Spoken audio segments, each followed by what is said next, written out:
This is Donald Parham of the LA Chargers, and you're listening to Chargers Unleashed, part of the LA Football Network. Stay jiggy. 3, 2, 1. This is the Chargers Unleashed podcast. Here are your hosts, Dan Wolkenstein and Jake Hefner.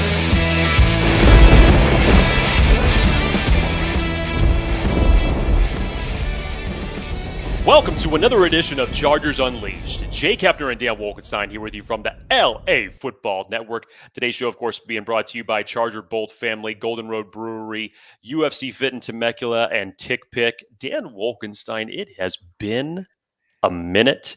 And for those of you who are just turning in, if you have not seen this show before, make sure to hit that like and subscribe button on YouTube. You can follow us on Facebook, Twitter, and Instagram, or wherever you choose to digest your weekly podcast. That's including Apple or Spotify. Yeah, Dan, it's been a minute, sir. 2 weeks kind of seems like, a lifetime. A lifetime in the football world, considering what has taken place here in the last 2 weeks. Coming off the best divisional week of football that I personally have ever seen, with as much drama-filled that was in that. It's a shame that the Chargers, of course, are not part of that. But that's why we're here today, Dan.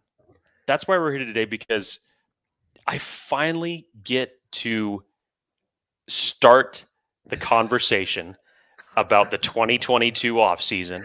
I knew it. Finally start to, even at this point, start to put in my little draft nuggets that I love talking about so much, that we're eyeing towards April 28th, I believe, if I remember correctly, when that is the draft. Not that you're counting or anything. Not that I'm counting whatsoever, but we've had a few shakeups in the coaching ranks. Obviously, the Charger season came to an unfortunate end. We have free agency that's on the horizon, the combine before that. A lot of things to assess, grade, and kind of turn the page on the season that was 2021 and look forward to the 2022 season. So, Dan, first off, sir, how are you? I'm good. This has been a tough playoff run to watch. Obviously, because the Chargers aren't in it, much to all of our disappointment and sadness. But I think the fan base, I think, is now even hungrier. You saw the last episode of All In, where they kind of talked about like what's next and building for this kind of next season. But I'm not gonna lie, like watching these games the last couple weeks. It's been kind of like bittersweet, I guess, being able to finally see other teams like go through some just absolute gut-wrenching heartbreak that we have had to endure for the better part of the whole season. But you're right, the last couple of weeks have been amazing, and this past weekend's football games were ridiculous. And if there's one thing that weekend should have taught you, is that you have to have an Avenger type quarterback to win in the AFC. You just do. And what you saw with Buffalo and what you're seeing with Cincinnati and what you're seeing with obviously the Chiefs, like you have to have that guy. And thankfully we have that guy. And I think that the hardest part, and I think that's what gets you excited, Jake, and probably what gets everybody excited for this offseason now, is like it's all in front of us, in front of the team, about like what's next. Like, what can we do? What do we need to get to what we saw this weekend? And if you think about it, Jake, like the Chargers beat the Bengals this season. Chargers beat the Chiefs this season, almost beat them twice. The Chargers, I mean, they're there. There's some obviously glaring improvements they need, but I think that's what gets me excited. So when you ask how I'm doing, like I'm motivated. I'm ready. Like I think I'm finally fully embracing, like, let's get into draft talk. Let's get into free agency. Attaboy. I was a little down. I'm not going to lie. The last couple of weeks, I think we all were. But I'm ready. I think this is a big off season. So Jake, like maybe the elephant in the room here is like, where do we go from here? Like if you're Tom Telesco, if you're Dean Spanos, and you're sitting there, and let's just forget what happened against the Raiders and like move on. Where do you put your focus first? So I think that we can all agree that the biggest question mark coming in to the 2021 season, we asked Fernando Ramirez about this plenty of times. Pretty much all of our guests before the season even started, Dan, just talking about how does Justin Herbert build on the Rookie of the Year campaign that he had in 2020? How do you build off that? Was there going to be a sophomore slump because of the change in the coaching ranks? He's gone through several coordinators, even going through all the way back to his college days in Oregon. Is that going to affect him in the NFL ranks? And he put that notion to bed with an exclamation point this year. There was no sophomore slump. There was a fantastic year put up by him. Some of the best numbers that you could possibly ask for a quarterback coming out in only his second season in the NFL, ranked top 3 and top 5 in several different categories. It was a fantastic year for Justin Herbert, and you could tell that the biggest priority that the Chargers went into this prior season for was making sure that he was better protected, because in 2020, we know the story. That offensive line was in shambles. Justin Herbert virtually had no protection, and it still is just mind-blowing the stats that he was able to put out given the circumstances. And what did Brandon Staley and Tom Telesco do? They went out and they acquired Corey Linsley with a huge free agent signing contract. You went out and signed other low-level but productive free agents like Matt Filer, Odi Abushi. Of course, you get a gift put in your lap that Rashawn Slater was there with the number 13th overall pick to basically cover Justin Herbert's blind side for the next decade. And your offensive line took a dramatic change in the right direction and was much better in both pass and the run. Wasn't able to fix all of the tackle positions, unfortunately, however, but you made a good faith effort at it, and it showed. It showed. However, here it comes. Here it comes. there is no question what the Achilles heel of this Chargers team was this season. And even with players the likes of Joey Bosa, Derwin James, even some of your rookie draft picks and Asante Samuel Jr., even the way Kyzir White was playing this year, you really felt like there was enough talent to make things happen. Nasir Adderley had a fantastic season. But even despite all of that, the Chargers could never really correct their deficiency in stopping the run. Never could do it. Or stopping the pass on third down, to be honest. No, there's terrible stats that we could basically make an entire episode on why this defense was so porous. And again, I go back to that saying from the movie Miracle, where Kurt Russell says, "You're not talented to win on talent alone." The Chargers have a talented team, but there is something specifically on the defensive side that just did not click in the year 2021. Whether we'll talk about the depth aspect in a second, because that is a big part of it. Tom Telesco in his press conference took personal responsibility that he felt that the defense was going to progress more than it was. Felt that they took a huge step back, did not meet the expectations that he was looking for. And when you look at it in the key games that really cost the Chargers the playoffs, the Minnesota Vikings game, Denver Broncos game, obviously the Houston Texans game. Not to say that Justin Herbert was flawless in any of those, because he wasn't, but the defense really just was a huge Achilles heel. And while Justin Herbert could score, and at certain points looked like he could score at will, he unfortunately was given so little opportunities to do so that every possession that he had, you just felt that the Chargers had to score in order to stay in the game. So when you can't create turnovers and you can't stop the ball, or stop the run, or get an opposing offense off the field on third down, not only does it gas your defense, but it puts your quarterback in a tough position too, because it limits his opportunities. And especially if the opposing offenses score, you're basically just playing catch up the remainder of the game.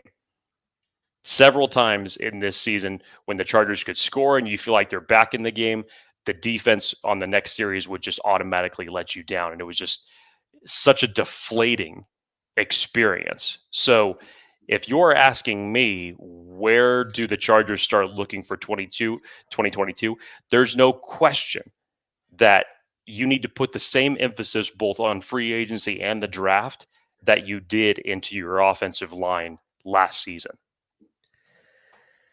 It's a good point, Jake. Like I was sitting there watching that Bills-Chiefs game, and we can go on and on about how crazy that game was and whatnot, but that game felt like a microcosm of almost every time the Chargers lost this season, for the most part, where like Josh Allen is doing godly things for that Buffalo team and putting the team on his back and not letting them lose.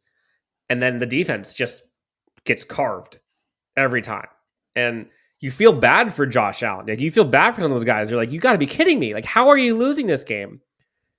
And there are just some guys that you go up against where you can't stop them. But like the larger issue is like you have to build a roster that can at least somewhat contain things like that.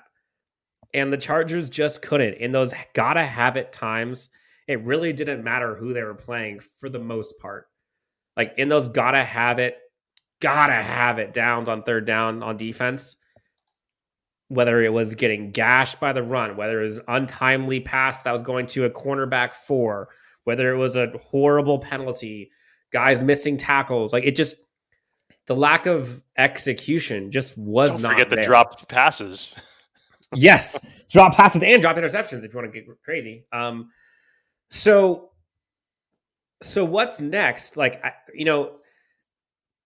I think everyone would agree that the Chargers need to improve their defense. Like, I don't think there's anyone out there that's like, oh, Chargers need to focus on offense and we don't need to worry about defense. Like, that's obvious. But I guess the part that is kind of questionable to me is, what is the most important part of the defense that needs to get fixed? Because going up against teams like the Bills, like the Chiefs, like, for the most part, like the Bengals, Titans outlier, they're a different kind of category. Like, interior run defense isn't what costed the games. Hold on. Like, you're watching Patrick Mahomes, you're watching Joe Burrow, you're watching Josh Allen, like, do magician type stuff. Like, you're not watching Clyde Edwards-Helaire and running backs gashing those teams, although they probably could, but that's not what loses a game in 13 seconds. Like, interior defensive line isn't losing the games for us like what we've seen. Now, the first 60 minutes, sure, like the interior defensive line certainly could be better, but I guess the question is, like, what's next? What is more important? Like, fixing the run defense or shoring up the ability to contain on the back end?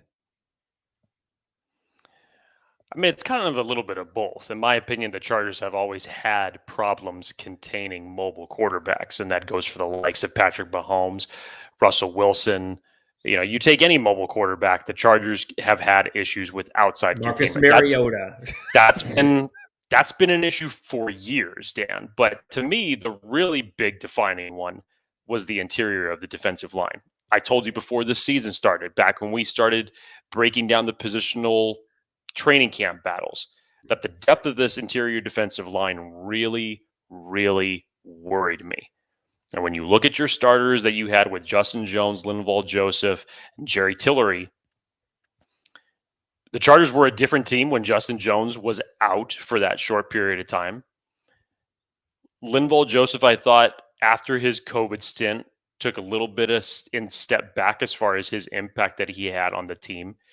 Jerry Tillery was just Jerry Tillery. He still has not blossomed into the player that we thought that we were getting from Notre Dame in the first round. Did he have a better season than he did last year? I would say yes, but it's not by a wide margin.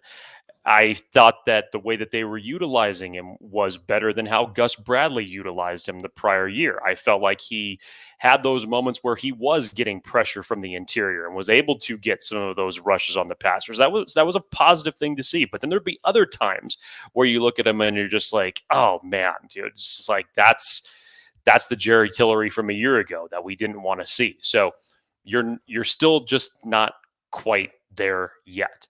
And now when you look at it with both Linval Joseph and Justin Jones being pending free agents this upcoming season, no, I didn't even mention Christian Covington. So that's potentially 3 defensive tackles that you may not have going into this year. You have to close this up and do it in a different way. And then, in my opinion, just getting big guys who can stop the run. Justin Jones, I think if you're asking me, is the priority out of all 3 of those guys to bring back in terms of free agency goes. But you need to go out and you need to fortify it a little bit better. We've all heard the Akeem Hicks talks because of the Brandon Staley conversations. We've heard other players that have former familiarity with Brandon Staley, such as Sebastian Joseph Day, also plays for the Rams. Other guys like DJ Jones for the 49ers. These are guys who are going to come on the market that you need to have that are a little bit better in doing a little bit of both, Dan. Not just guys who are one-trick ponies and stopping the run. I love those type of guys. Don't get me wrong. I love the guys who could take on the double teams and create other plays for other players. And if you get those guys, that's great. But take a look at what Tom Brady had to face this week against the Rams. The interior pressure that he was under. Yes, I understand he didn't have Tristan Wirfs, but that's traditionally how you have beaten Tom Brady during his time in the NFL. When you can win with 4 instead of having to rush 5 and dropping 7 into coverage, you got a better chance at winning more battles. And this is the same against the likes of a Josh Allen or a Patrick Mahomes, because we've seen it happen before. You get that type of interior pressure with 4 guys and having that flexibility to have more guys in coverage and cover more ground in the field. That's how you can win on the defensive side of the ball. That's how you can create takeaways. That's how you can create mistakes. And it has to start up front, in my opinion, with the interior defensive line. If this gets fixed, you'll see better production off of Joey Bosa, because you won't have to see double teaming Joey Bosa. And even if you do, that's going to free someone else who can be more productive. I know Uchenna Nwosu really came on toward the end of this season and looked good doing it. See the Chiefs game, the second Chiefs game, see the Raiders game in the last game of the season. But the Chargers need to be better at a little bit of both, especially in moving forward and who they're going to be bringing in to shore up the interior of this defensive line.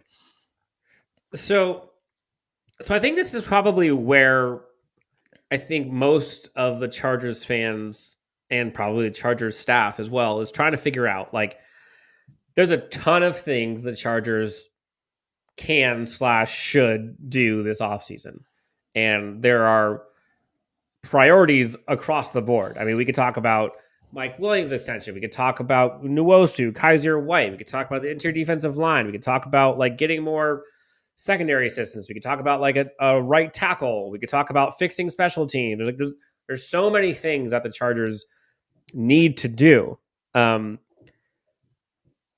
But I think you're right in the sense that, like, they have, if the offense stays as is, like, literally if nothing changes on offense, and the Chargers put as much focus on the defense as they did on the offense last offseason, I think the team is good. The team is a playoff team. Now, should they do things on offense? Absolutely. So I guess maybe that's a good kind of segue in terms of, like, offseason priorities, right? We talked about, like, you got to fix the interior defensive line.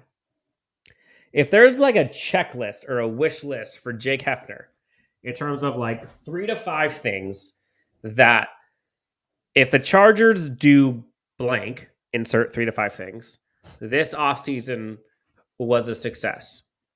And the reason I'm asking this question is because there's so many people who have been clamoring for, is Tom Telesco on the hot seat? Is Brandon Staley a good head coach? Is it the player's fault? Is it the GM's fault? And you kind of move the goalposts. So if they fix one thing and then something else moves, all of a sudden, like, people are freaking out and they're saying they're bad, but they don't actually, like, put anybody in line with what they're looking for. So, like, I challenge you, myself, everyone listening and watching, like, what would a successful offseason be for you? And then we can literally take a whiteboard, put check marks, and see if they do it. But I'm curious, like, from your perspective, like, 3 to 5 things they have to do to be successful. Well, first, I'll tell you what side of the fence I'm under when people will, the criticism that came up under Brandon Staley, especially after the last game of the season, Tom Telesco. So first of all, Brandon Staley is in his first year as a head coach. Okay. It's not going to be flawless, people. It's just not. It's just not. And there's no reason why we should have expected otherwise. It was nice to see that the Chargers get off to a fast start as opposed to the slow starts that they normally got off to. I told Dan this during our last episode, maybe it was even after the Houston game, Dan, that you would ask me, is this Charger season considered a failure? And unfortunately, I had to say, yes, it was. And that was because of how the Chargers started.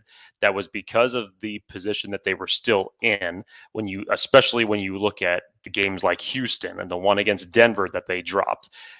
Those are 2 games that could have saved you in the playoffs. Dan, the last 4 games of the season, because of everything that happened with other teams, the Chargers only had to go 500 in their last 2 games, and they went 1-3.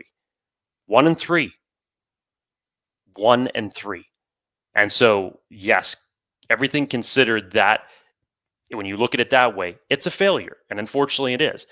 But in my opinion, and I will continue to say this throughout the rest of the offseason, and I'm sure everybody else will, the seat has never been hotter than it is right now for Tom Telesco. He has a multitude of draft picks going into this season, the most cap space that he has ever had during his time as the GM. You have to make things happen by signing your own, as you had talked about in your press conference, signing some free agents that are going to make an impact on this team.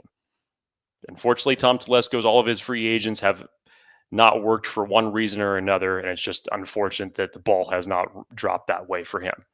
And when it comes to the draft, you have to hit on a number of different levels. Dan, if we just went back for a second and you looked at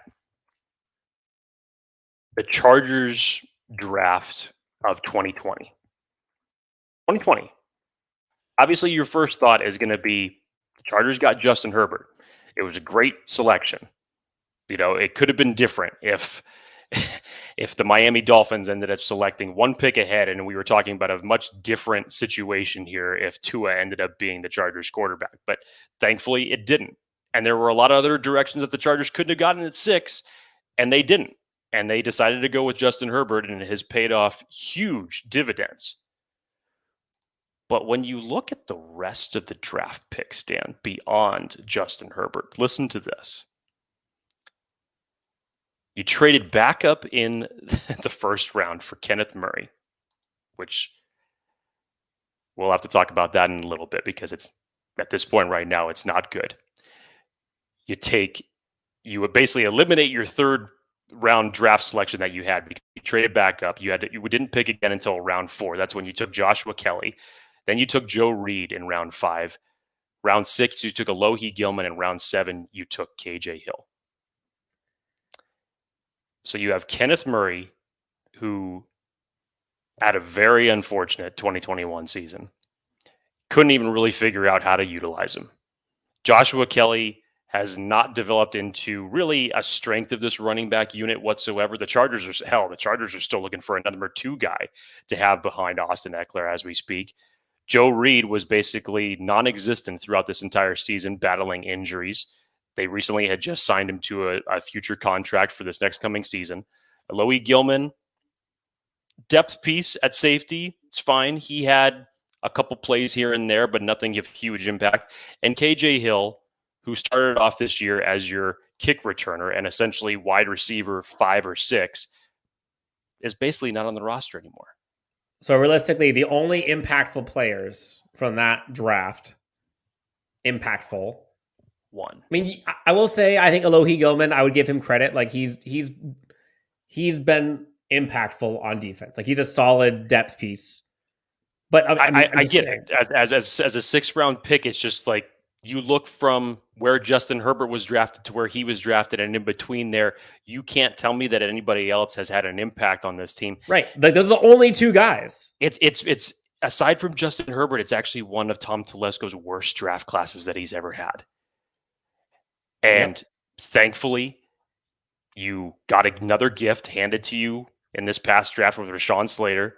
You had Asante Samuel Jr. that you were able to get in the 2nd round.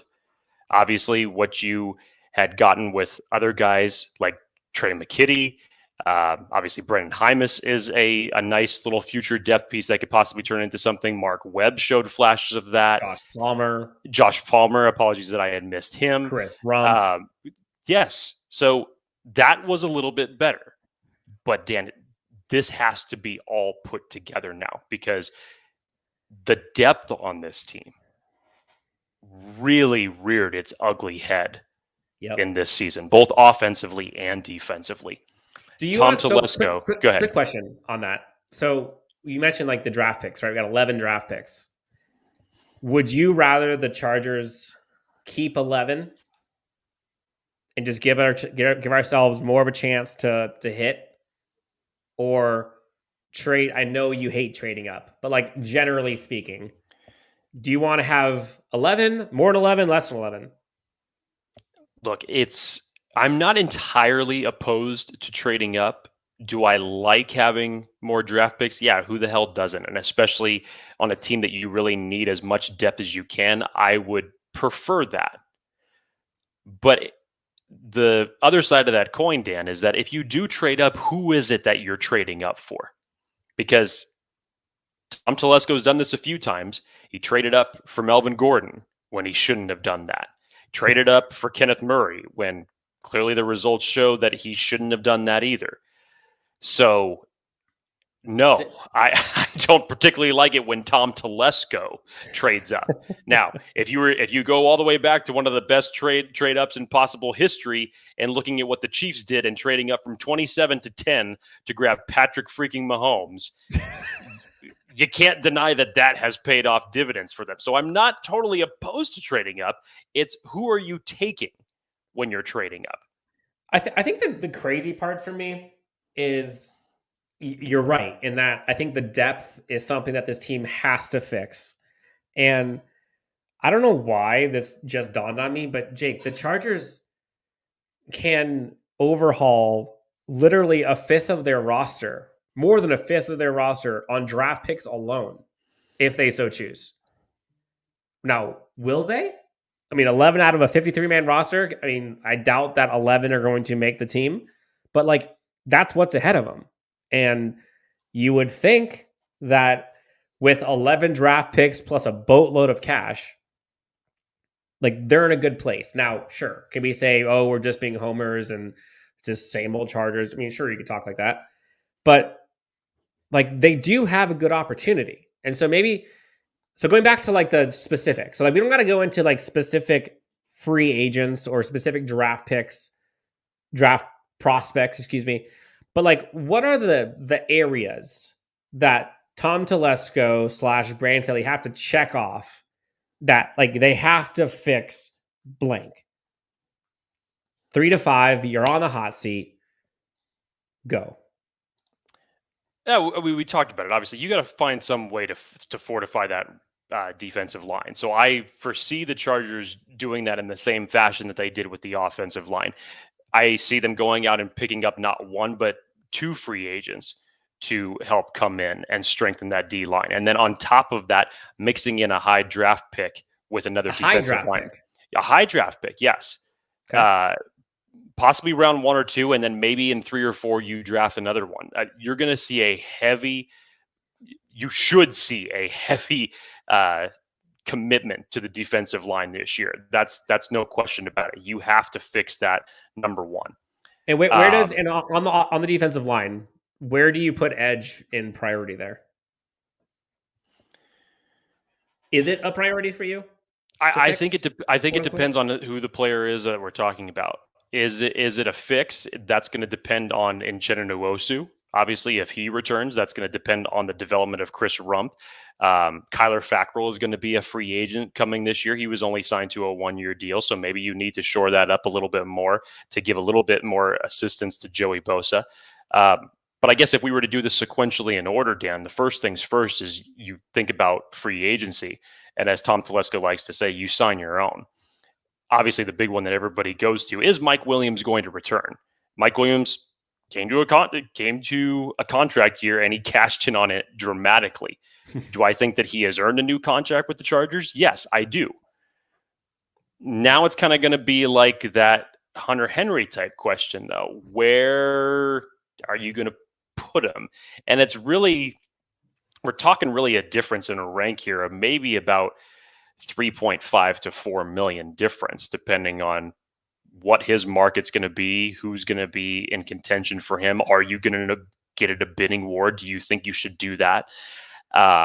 Is Josh Palmer ready to take the next step? Dan, I even said this to you. I said that the Chargers drafting Josh Palmer last year was almost like a shot across the bow as a warning that if Mike Williams did not end up producing, that was going to be their fallback option.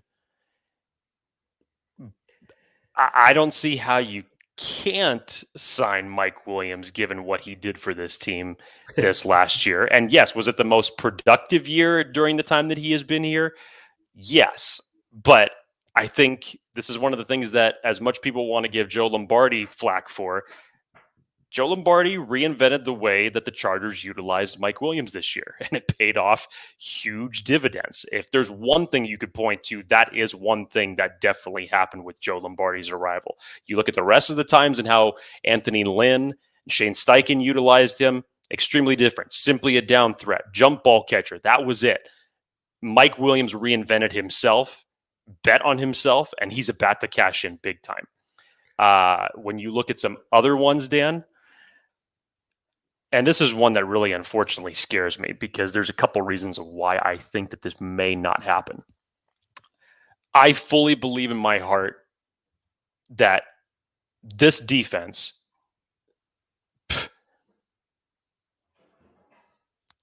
is not going to be able to... I'm afraid of what you're about to say, and I think I know what it is, and it makes me sad already. Yes.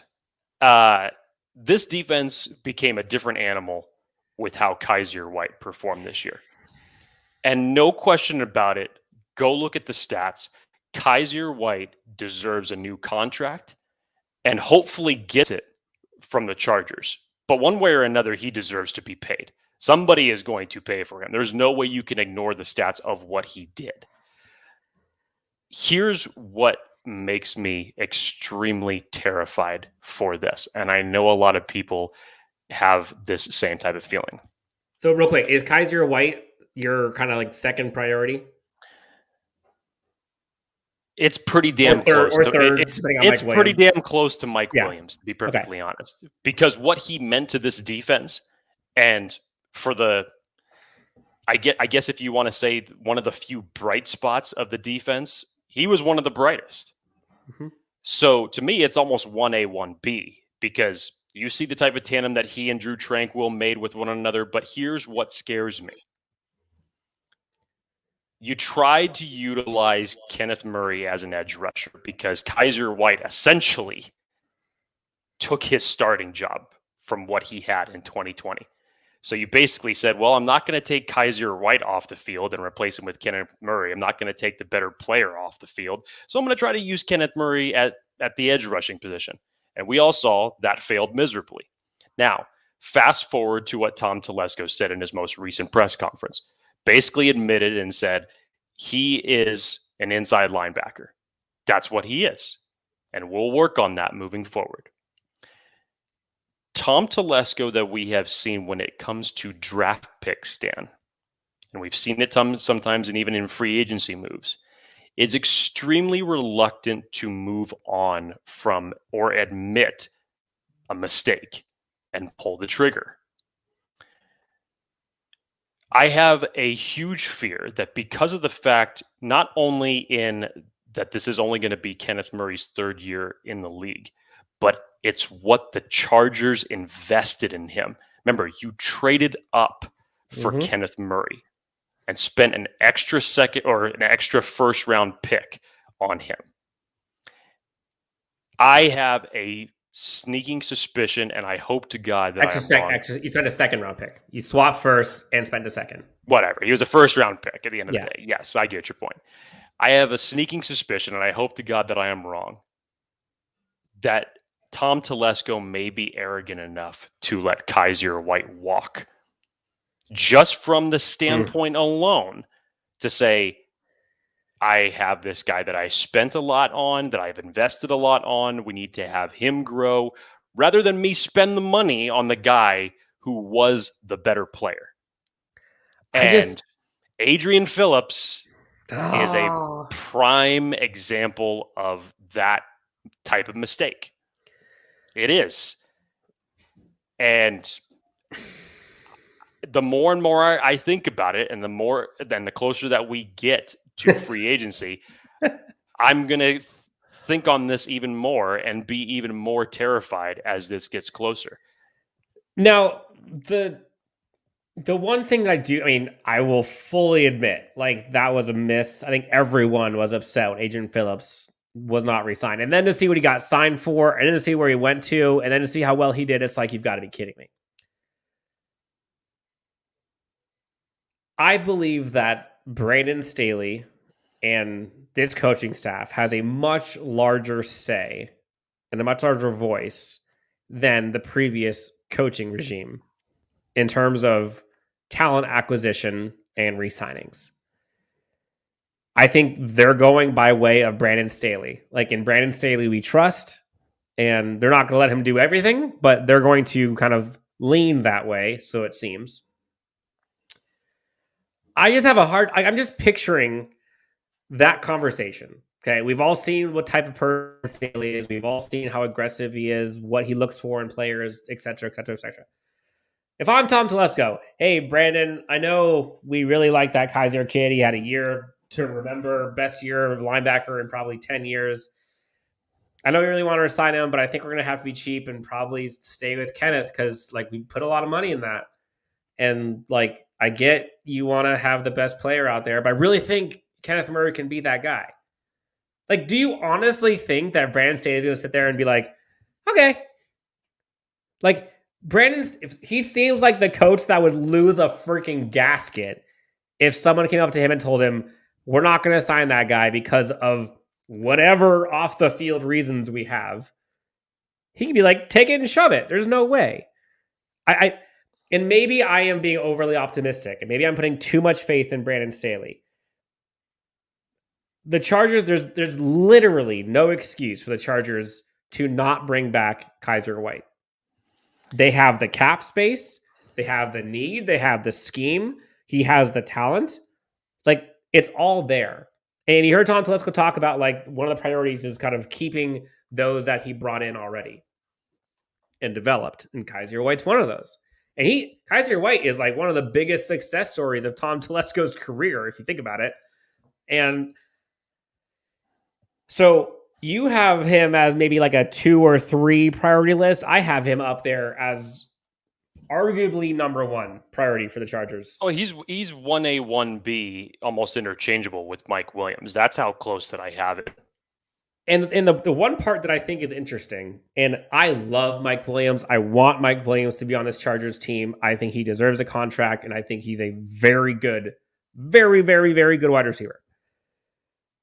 I'm pretty sure, I don't know if I have the numbers in front of me, but I'm pretty confident that Mike Williams, when he signs his new contract, if it's with the Chargers, he'd be the top paid wide receiver 2 in the league. I can't think of another wide receiver 2 that would be getting much money as he is. So Do you want to have the highest paid wide receiver 2, or if worst case, one of the highest paid wide receiver 2? Now, the second question I have, and I pose this, I'm not going to answer it, but I'm going to ask it. Do you honestly think that Justin Herbert / this offense needs Mike Williams?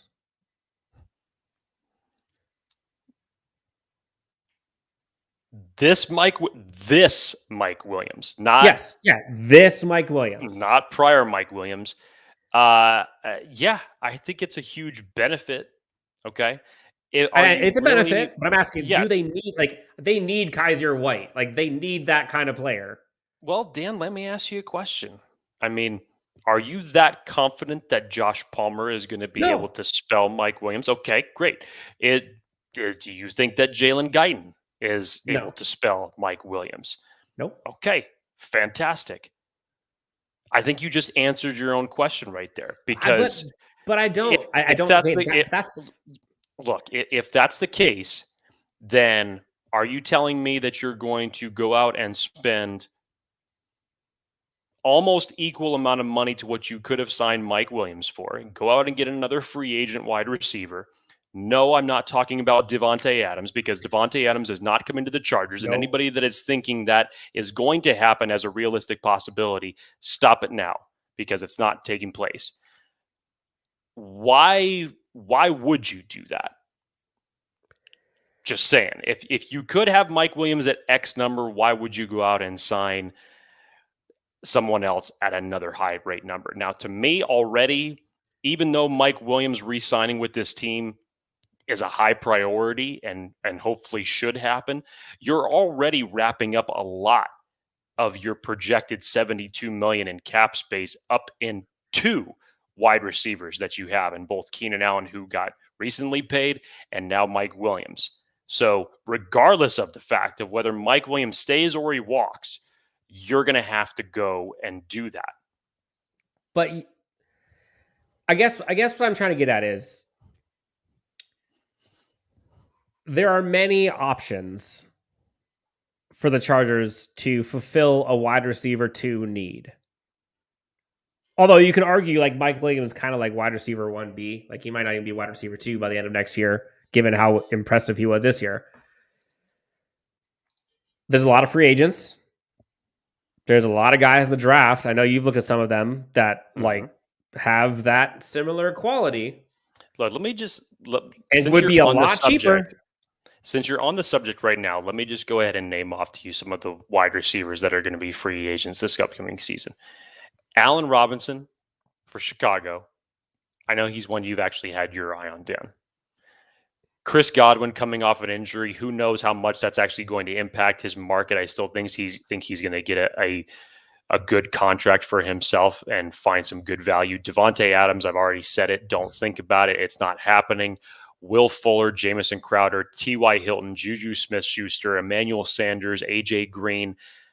And from there, it really... Odell Beckham. Stop it. Stop. I know you're clamoring for that. And I know because the number looks good. But, I mean, come on. Come on. I'm not even saying Odell Beckham as wide receiver 2. I'm just saying you forgot to mention him. Yes, I get that. So those are the top guys as far as money wise goes. Obviously, the production doesn't match up with the number that those guys are getting paid, but those are the biggest name guys that are free agents for this upcoming season. And you could argue Mike Williams is probably, other than Davante Adams. Dan, who knows with Godwin with the ACL I know where you're going with this. You look at Davante Adams, Chris Godwin, and Mike Williams are probably the ones that produce the most for this team. And yet, Chris Godwin and Davante Adams, as far as cap hit and what they were getting paid for this season, they're the ones that actually lived up to their contract. Allen Robinson, Dan, for crying out loud, you know how much he was getting paid this season and how little he produced for his team? I mean, it was a damn shame for him. Will Fuller is just behind Devontae Adams as far as contract numbers goes. Which is insane. And that's in Miami. Jamison Crowder's right behind that. So Mike Williams deserves to get paid, is going to get paid. I agree. But when you look at the rest of the wide receivers out there, at most, I see a good handful of these guys being wide receiver 3 at best. None of these guys outside of the big names that we talked about that aren't coming here, by the way, to me can spell Mike Williams. But do they need to? But again, we're going to get into this later. But like when you think about this Chargers offense, like let's just say for whatever reason Mike Williams is gone. Let's say he gets a $24 million a year contract from the Jaguars. I don't know, making something up. I don't think you have to just bring in another Mike Williams type for this offense to be successful. Like I think there's many different wide receiver archetypes that can come in and kind of transform this team. So like I don't want to just be pigeonholed that we have like I want Mike Williams back. I'm saying that right now. I want him back. But if he's wanting like $22 million a year, like I'm just saying, like there are other options. So priorities for you so far, it seems like it's been got to fix the interior defensive line. You got to re-sign Kyzir White and Justin Jones. I heard you mention him. Yes, Mike Williams. Those are your big 3 as far as keeping your own goes. Now, there's obviously a lot more down the line that aren't as big of a priority, and you'll probably end up getting them at less money. Ode Ibushi being one of them. Bringing him back. But we're getting like the top things that the Chargers have to do this offseason. So you mentioned the 3 guys you're re-signing. Outside of signing your own, outside of fixing the interior defensive line, I'd also say you are going to have to put a priority on fixing your right tackle situation. Storm Norton obviously is not the answer. Trey Pipkins, while in the few times that he started this year performed admirably, I still think he's a better developmental piece. Now, you start looking at the developmental guys and the depth behind the offensive line. If Trey Pipkins can keep developing in the right direction and can play either tackle spot, that's great. If you have Brendan Hymas, who may or may not start next year, but let's just say for the sake of argument now, if he is your depth piece, he can pretty much play anywhere across the line. Scott Quessenberry at the center position. Those are nice depth pieces to have that could step in if need be. So if you start looking at the right tackle free agent market, I don't see that's where the Chargers are going to go because it's extremely weak as far as free agent right tackles goes. So don't be surprised. Do not be surprised. As much as I have talked about the interior of the defensive line and how high of a priority that is, and the Chargers are going to definitely spend draft picks on it and high draft picks, which they will, do not be surprised if the way that the draft falls, if you don't see another offensive tackle going to them at 17. And trust me, I know it's not the sexy pick, but what are we talking about here? Protecting your investment in your quarterback. And when you go along the offensive line, the Achilles heel of that offensive line this year, no question about it, was at the right tackle spot. So if you can fortify your edges, that was only going to help this offense that much more. Okay, so we got right tackle, we've got re-sign your own, fix the interior defensive line. Those are your 3 buckets. 4, you got to get some better depth in the secondary. Whew. I agree. You got to get some better depth in the secondary. A lot of it. Asante Samuel Jr. had an up and down year, obviously suffered 2 concussions. He was out for a minute. Mike Davis had moments at best. We were hoping for better when he was given a big contract by the Chargers. He was mediocre. That's what you could say about him. Chris Harris, unfortunately, I do not see returning with this Chargers team. You need to find yourself a good CB3 that can cover the slot in this game. And whether that's through free agency or the draft, that needs to be a priority. Too many times I feel like we're almost on repeat saying this every single year, but just the middle of the field, the Chargers just seem so exposed, and the middle of the field is always wide open against this team that it can't just be Drew Tranquill and Kyzir White covering it. You have to have someone else who can shut that down. So you have to find yourself a good CB3 that can assist. CB3, CB4, well, CB4, CB5, 5. CB6. Yes, that's true. Yes, that's true. Because when you see who is beyond Mike Davis and Asante Samuel Jr., if they go down, God forbid, there ain't much there that's any better. So, yeah, you're going to see some priority in your cornerback depth as well. And so don't be surprised if you see one, maybe two of the draft picks that they have with their 11 spent on that. Who knows?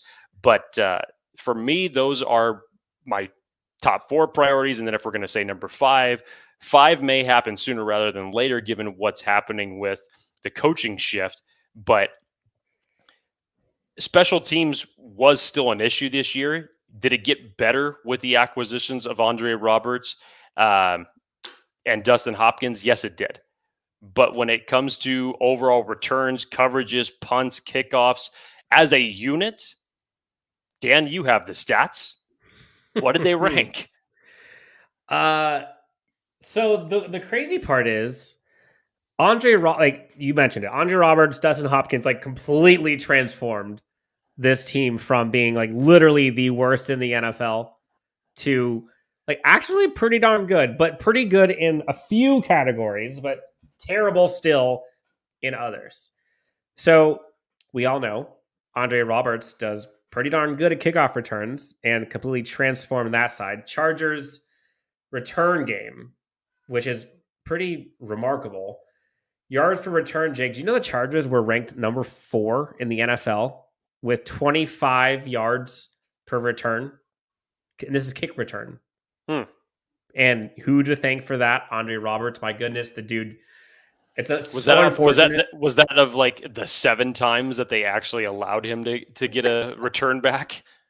Other than that, they just kicked it off in the end zone. Apparently, the Chargers had 39 kick returns this year. So, kick return, not punt return. Kick return, very good. You'll notice the theme here. Now, guess where the Chargers rank on punt returns? Take a wild guess. Enlighten me. Take a wild guess. Wild guess. I don't need to guess because I know where you're going to go. I just want to hear you say it. That's all. Dead last. And like dead last by a lot. 5.9 yards per punt return. Next closest is the Dolphins at almost a full yard more. 6.6. 5.9, dead last by a mile. But they're 4th in kick return. They gotta fix punt return, and that I think is more of a showcase of that. Our depth and our special teams coverage unit is so bad. Like there's nobody blocking. You watch the Chargers punt returns, and the guy's either getting smashed or running right into his guys. There's no room. And that comes from like lack of depth in special teams that have good players able to block for you. Like, and you see that on both sides of the ball. So I talked to you about kick and punt return coverage, or kick with punt returns. Look at the other side now. On defense, how much they allow. Yards per return on kick return, they are middle of the road. I want to say they're like 12th, I think. I want to say, 12th, 20.8 yards per kick return. Like, not bad. I think going into the season, Chargers would take middle of the road or top 15 all day long. Now, punt returns, yards per return, 30th. 11 yards per punt return given up. And that felt like that happened every game. You're like, I don't want to watch this. So, like, special teams, but punt coverage, punt unit specifically, really needs an overhaul. And if you look at what we did with Tai Long, like he wasn't very good this last year. And then you look at how close he was to like 15 different punt blocks. There's a lot that has to change there. And so I think the kick return, a lot of that was fixed with Andre Roberts because he can just do special things, but there's a lot less space as a punt returner, man. And that's the special teams that has to get fixed. So the good news is, with 11 draft picks, you would think a lot of those draft picks would be able to assist and contribute to special teams. You would think. Look at like a Chris Rumpf and what he was able to do. Look at what Mark Webb would have been able to do if he actually was able to play. Ryan Smith was a free agent, but he was supposed to be like our special teams god, never played. So look at Drew Tranquil. Look at Kyler Fackrell was out there for a bit. Like there's a bunch of guys that contribute there, but you have to have enough dudes to be able to do it. And you can't rely on like a Tavon Campbell and a Keeman Hall and a, you know, we like Chris Rumpf, but like he can't be like your star special teams player. So special teams has to get fixed. I probably would put that. I probably put that at number 5 in terms of priorities. It's well, I mean, your road to that is as far as priorities getting fixed, obviously, and we all know about what took place just a couple of weeks ago and Darius Swinton being relieved of his duties. And I thought for a second that, that was actually a very surprising move, just given what had taken place with Andre Roberts and what had taken place with Dustin Hopkins. And yes, after week 6, the Chargers special teams as a whole gradually, little by little, started to get better. So you felt that it was almost like, okay, was this the beginning of a kind of a coaching change throughout special teams and defense, or was Darius Swinton looked at the fall guy? But then, Dan, as you had said, looking at the numbers, just that's not going to cut it, unfortunately, for this Chargers team. You definitely need to be more impactful in both return capabilities and coverage capabilities. And you could literally argue that Dustin Hopkins and Andre Roberts were the only positives from special teams this year. That's about it. But I do like that the fact that the Chargers took that in a circumstance, and by this example, even though I feel bad for Darius Swinton, because I really liked Darius Swinton. I liked what I heard from him as a coach. You go back and you listen to any of his interviews. I just like the attitude that he approached this unit with. And I trust me, it was a little bit surprising. I definitely didn't think that he was going to get let go. But I also take it as a standpoint of, okay, statistically, the Chargers as a unit were not good. And this is the way that Brandon Staley and Tom Telesco chose to move on from it and hopefully are able to improve. And so when you look at some of the guys that they are been keying in on, people have already been connecting the dots. You look at Chris Tabor, who Brandon Staley had a relationship during his time in Chicago. More recently, Thomas McGahee, who has gained a lot of interest from the Panthers as of late. Is he at all related to Willis McGahee? Do you know? No, it's not. It's definitely not spelt that same type of way, Dan. Okay. This is McGaugh. Oh, okay, not even close. Yeah, okay. Definitely not even close. But as of now, apparently he is still under contract with the Giants. He has already spoken to the Chargers. And then I believe just over the weekend, Dan, a member of McGahee's crew, Anthony Blevins, who's actually going to be coaching in the East-West Shrine game, also part of that Giants unit, which was probably one of the again, we talked about a few bright spots for special teams. This was definitely one of the few spots for the Giants team collectively as a whole. Their unit ranked 11th this year in special teams, regardless of what you want to say about them offensively or defensively. But this was a unit that actually produced in the positive for them. So the Chargers have been sniffing around there. Obviously, time will tell as far as who's going to be the new special teams coach for this unit moving forward. And hopefully as a group, we're definitely going to get better special teams play that we got in 2021. And if you don't believe that, and I know a lot of people were referencing it, but look at what happened to the Green Bay Packers in the last waning minutes of their playoff game. Not just from the standpoint that their punt was blocked, because that certainly happened to the Chargers a couple times this year, but just even the last play lining up for a field goal, there was only 10 guys on the field. I mean, come on, for crying out loud. The Chargers just collectively have to get better from a special teams perspective, both on the coverage and the return capabilities. So let's hope that whoever it is that they're going to bring in, and whoever the Chargers choose to, as you said, Dan, prioritize some of those late draft picks to add, not just for depth purposes, but more importantly for special teams, that this unit is going to improve in 2022. So I think, like, as we kind of round out this episode, I think it's important as we kind of set the stage for kind of the next, call it 2 or 3 months of we have the draft, we have the combine to kind of look at prospects, we got a bunch of free agents, we've got guys who have to resign. I think it's important for folks to kind of keep snapping back to like what are those big rocks and how can we attack those? In my opinion, for example, like when we start talking about, as you know, Jake, we love this part. We start talking about all the draft prospects and all the positions and all the groups and things that we can potentially go after. Obviously, we're talking about free agency that we want, potentially coaching. There are so many paths to success for this Chargers offense or this Chargers offseason, excuse me. For example, let's say the Chargers go crazy on an interior defensive line in free agency. We hear all kinds of folks talking about like, oh, we got to draft Jordan Davis. If the Chargers stack up on interior defensive line in free agency, that need for Jordan Davis is not nearly as high to where you could potentially go get a right tackle in round one. And I would argue you could probably get a much better value at interior defensive line in round 2, 3, 4, 5, 6, 7 than you can in round one. Now, that being said, you could also go wide receiver. Chargers can go get Mike Williams. All of a sudden can go look for like a crazy yak burner in the draft or free agency.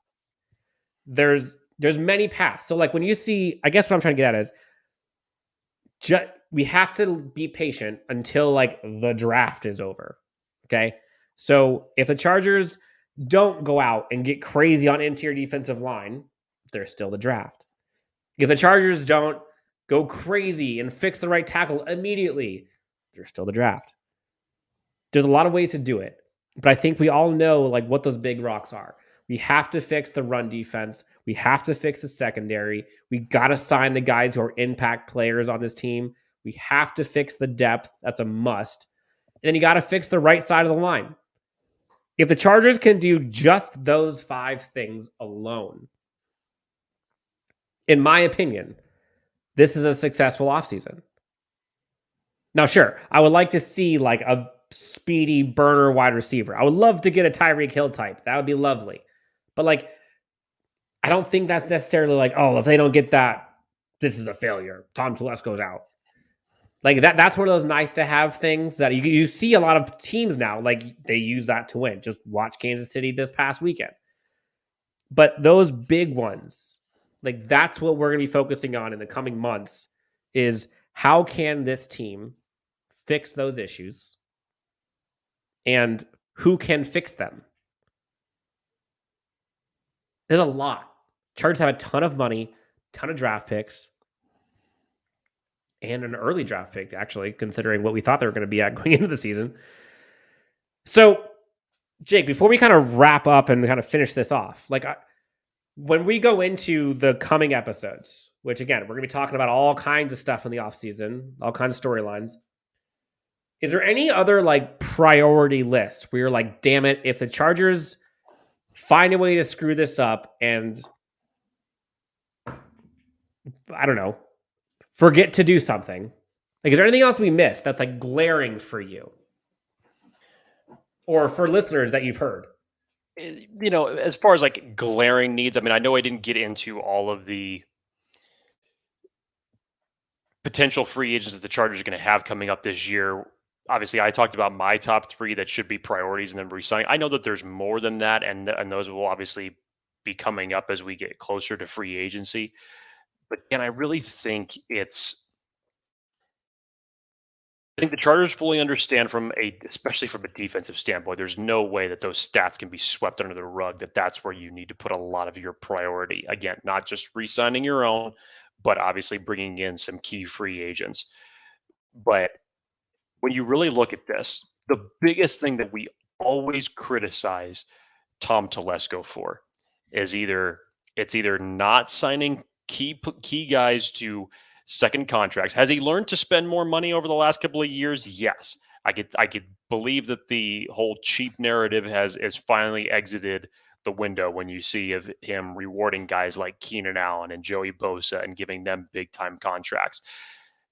It needs to keep going though. I think his free agent moves that he's made this past offseason, what he did in the offensive line, virtually getting rid of 4 out of 5 guys, that's taking a big gamble, but it was able to pay off in a big way, in a much more positive way, and how he did it. So that was a nice win there. But Dan, just to compare, this is the biggest difference. Just think to yourself, whenever the Chargers make a move or whenever they draft, and I think this was probably put in the best perspective from what we saw in the playoff game against the Bills and the Kansas City Chiefs, and maybe even more importantly from what Dan Orlovsky said. The AFC right now has just a murderer's row of quarterbacks. Patrick Mahomes, Josh Allen, Joe Burrow, Justin Herbert, Lamar Jackson. You can keep going on a lot of these aspects, but those are the guys now in the AFC moving forward. So just think to yourself, how does this move, whether it's free agency or the draft, how is it going to make me contend with the elite of the AFC? And that's what it is. Guys. Dan, just look at this from a draft perspective, because this is always something that we give Tom Telesco heat for. But if you look at what Kansas City has done just in the last 3 years, they've drafted Nick Bolton. This is just this year's draft. Nick Bolton, who was a great defensive player for them this year in his rookie season. Creed Humphrey, Trey Smith. That was just in this draft alone. In the prior year, you got Clyde Edwards-Helaire, Willie Gay, Lucas Niang, L'Jarius Sneed, and that was a 4th-round selection, by the way. Before that, it was McCole Harmon, Juan Thornhill, Kalen Sanders. I mean, they have spent the time, the homework. They've done it, and they've cashed in on it.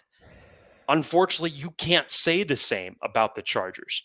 So this is the year that Tom Telesco needs to hit the biggest home run of his life. And it cannot just be in the first 2 rounds of the draft. It cannot be just another Rashawn Slater and Asante Samuel Jr. moment. It cannot just be that. It has to be in both free agency and the draft. And he has to draft well beyond 2 rounds. And for God help me, if Joshua Palmer is an indicator that drafting in round 3 is not going to be a problem for him, I'll take that. Just continue the trends moving forward. But you have to get more guys that are going to be able to contribute and, of course, have the coaching staff there to develop them properly. I think you have that, or at least it's in the right direction at the very least. But Tom Telesco needs to do this, or God help me, he should be gone following the 2022 season. I'll say it now, and I'm not afraid to say it. I know people have been saying it for years. I know people wanted him gone yesterday. But if you can't get the job done with these type of assets at your disposal, then the time has unfortunately come for Tom Telesco. This is kind of like this is it.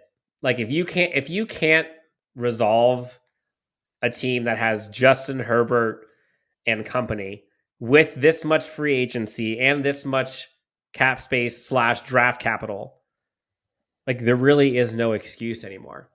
Like this is the season. I think everyone went into this Brandon Staley thing of like year 2, like that's when we have to go in, and you hear the whole all in thing. So we're going to kind of wrap it up for this one as we kind of set the stage for what's going to be coming in the next few months.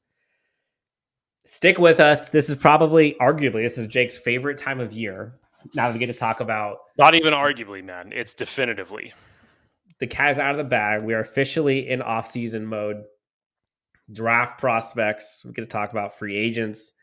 Jake, we're not even getting into the draft prospects yet, which we're going to have a series all on draft prospects. Of all of the draft prospect groups, which position are you most looking forward to talking about? I mean... It's hard to ignore the defensive line because there are some great guys, not just in round 1, but beyond that. I actually really like what I see from some of these right tackles, to be perfectly honest with you. The Chargers could be in a good position at 17 to draft a good one. Even looking past that in rounds 2 and 3, there are a couple there. I'm actually really intrigued about this corner class and this wide receiver class. Dan's trying to convince me about the possibility of a wide receiver at 17. Do I see it? No. But But as Dan talked about, do you need a yak receiver? Could that definitely make a difference for this team? Damn straight, because it seems to always make a difference for the Kansas City Chiefs. So it couldn't hurt to get something like that. And there are some intriguing names when it comes to yak speeders in this draft. Ain't that true? All right, Jake. I know it has been a bit. We went a little long today, but I think it's healthy to somewhat like air out the dirty laundry of what is actually the problem and what needs to get fixed. For Jake Hefner, you can find him at Jake D. Hefner, myself at Chargers Homer. Again, like, subscribe, follow us everywhere you find your social media outlets, as well as anywhere you get your podcasts. Be sure to subscribe on YouTube. We will catch up with you guys in a bit as we get going on all things free agency / draft prospects. Lots of things coming, special guests, giveaways, things like that. We're going to be doing all kinds of events, actually. So stay tuned for that as we give you guys more updates there. Until then, have a great rest of the week. Enjoy your January while you still have it. It's already February, isn't it? It's almost February. We have like a week left until it's already February, Jay. This is crazy. Where did the time go? All right, guys. Have a great rest of the afternoon, evening, morning, and we will talk to you next time on Chargers Unleashed. Okay.